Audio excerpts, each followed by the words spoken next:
Jesus, since he had been in the public eye, had been exposing the falsity of the religion of the Pharisees. He had been repeatedly exposing the fact that it was a religion that taught you that you should be too holy to care about other people. If you're really religious, other people don't matter. That's really what it came down to. And Jesus was exposing that. Now, of course, the Pharisees would have never said that about their religion. But Jesus was exposing the fact that that was true about their religion. Their idea was that they were so concerned with ritual purity and with keeping the Sabbath and with avoiding defilement and with things that pertain to God that they were too holy to care about sinners and tax collectors or about a man with a withered hand on the Sabbath day. They were concerned about the things of God, prayer, purification, fasting. And they had been effective in getting other people to be impressed with that theology, with that kind of religion, and to accept that as the standard form of religion by which everything was measured. If you really wanted to be holy, then you'd be like the Pharisees, where you weren't concerned about anything except these religious things, and people were way down here on the list because God was so high on your list. But here Jesus was, and He came to minister to needy people. He left heaven to come and minister to needy people. He is among sinners, and when the Pharisees try to shame Him for defiling Himself by being among sinners, He says things like, "It's not the healthy, but the sick that need a physician." Or, "I did not come to call the righteous, but sinners to repentance." The Pharisees liked it much better when they could use the defilement word or accuse you of breaking the Sabbath, and you'd be all unraveled and unnerved, and you wouldn't, you wouldn't know what to do. You know, they got you. They nailed you. You were doing something that made them feel a little bit uncomfortable caring for another person or something, and then they could come and say, "Hey, look, you're defiling the Sabbath." No, I didn't mean to defile the Sabbath. You know how it is today.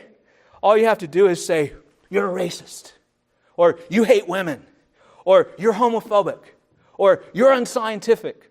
And your opponent will melt in the carpet and start apologizing. No, I'm not really. And start trying to explain and justify. In religious circles, depending on your position, you can say, "That's legalistic." It's done.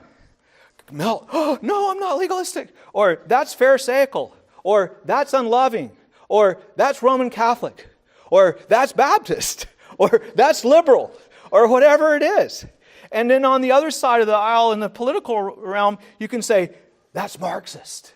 Or whatever. And people have to start apologizing and melt down. But Jesus didn't melt down when the Pharisees did that. He didn't get defensive and start trying to justify what He was doing. When they used their most effective accusations, they didn't work on Him.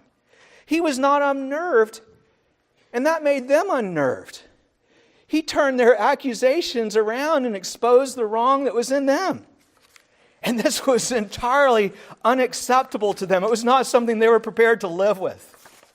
One of the reasons there are so many causes today is because it's really easy. You can get on board with a cause and be righteous, whatever the cause is, and you can look down on everybody else that's not with the cause. You judge everyone, are they with the cause or are they not with the cause? And then it doesn't matter what else you do. It's an easy form of righteousness. You don't have to do the most important thing in the world, which is to love your neighbor as yourself. Now, of course, the Pharisees were right that the most important thing of all is to love the Lord our God with all our heart, soul, mind, and strength. But when it comes to how we manifest that love in everyday life, it's how we love our neighbor as ourselves. You just have to be opposed, you see, with the cause religion. You just have to be opposed to the right things, and then you're okay. It can be things of the left or things of the right, but you're in. We all feel guilty because we know that we don't love our neighbor the way we should. Everybody knows they don't. So these causes are very attractive and appealing to us. They are a way to get easy righteousness without effort. They're doable.